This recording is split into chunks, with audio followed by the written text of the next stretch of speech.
அனைவருக்கும் வணக்கம். இப்பொழுது மன உடம்பு என்ற தலைப்பில் சக்கரங்கள் பற்றி பார்க்க போகிறோம்.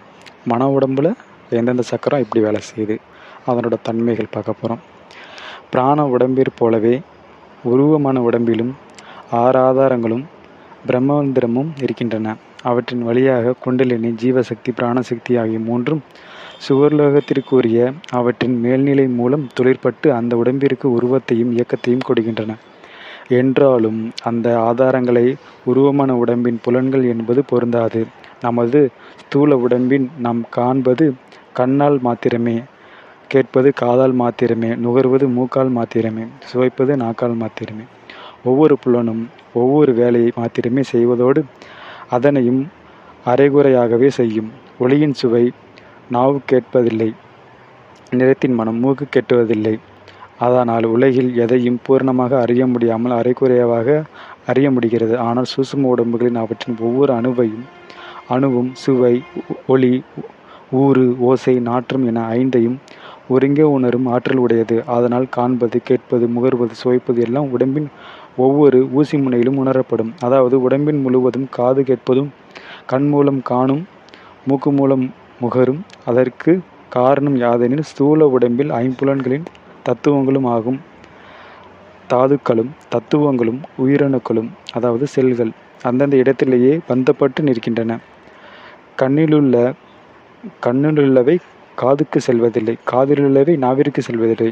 ஆதலால் அவை ஒரு தனிப்பட்ட பயிற்சி மாத்திரமே பெற்று சப்தபூத அலைகளால் ஏற்படும் 7 பலன்களில் ஒரு பலனை மாத்திரமே பிரதிபலிக்கக்கூடியவாக இருக்கின்றன. ஆனால் சூட்சும உடம்பில் உள்ள உயிரணுக்களும் சப்தபூதங்களும் அவ்வுடம்பின் ஒரே இடத்தில் பந்தப்பட்டு நிற்பதில்லை. கொதிக்கின்ற வெந்நீர் போல கீழும் மேலுமாக புரடும் மாத்திரமே முழுவதும் சுழன்று வருவது போல சூட்சும உடம்பில் உள்ள அணுக்கள் எல்லாம் உடம்பு முழுவதிலும் சுழன்று அலைந்து கொண்டே இருக்கும். அவ்விதம் ஒவ்வொரு அணுவும் 6 ஆதாரங்களிலும் சென்று அவற்றிற்கேற்ப சலனங்களில் ஈடுபட்டு பண்படுவதால் ஒவ்வொரு அணுவும் அந்த அணு திரளாகும். உடம்பின் முழுவதும் 5புலன்கள் வேலை ஒருங்கே செய்யும் ஆற்றல் வாய்ந்திருக்கவை. ஆதலால் மன உடம்பு யாதொன்றும் பொருளை கவனிக்கும் பொழுதும் அதனை உள்ளும் புறவுமாக அதன் தன்மை முழுவதுமாக ஒரு சேர அறிவதை தவிர அதன் நிறமும் உருவமும் வாசனையும் என தனியாக அறிவதில்லை.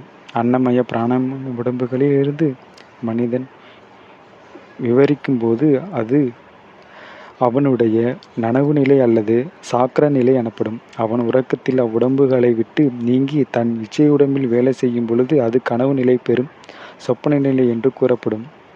அதிலும் நீங்கி தன் உருவமான உடம்பில் விழித்திருப்பானால் அது அவனுடைய சுளுத்தி நிலை எனப்படும். ஆனால் இன்றைய மக்களின் பெரும்பாலான உருவமான உடம்புகள் குழந்தை பருவத்திலேயே இருப்பதால் நம் ஆழ்ந்த உறக்கத்தில் சுளுத்தி நிலைக்கு செல்லும் பொழுதே அங்கு பாசானம் போல், அதாவது கல்லு போல முடமாக உணர்வற்று கிடப்பதாக யோகிகள் கூறுகின்றனர்.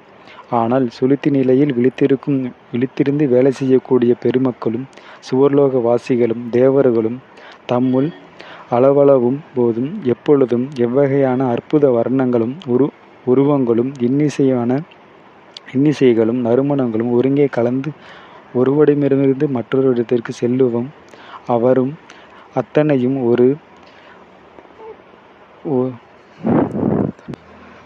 இத்துடன் இந்த தலைப்பு முடிவடைகிறது. மீண்டும் அடுத்த ஒரு தலைப்பில் சந்திப்போம். நன்றி, வணக்கம்.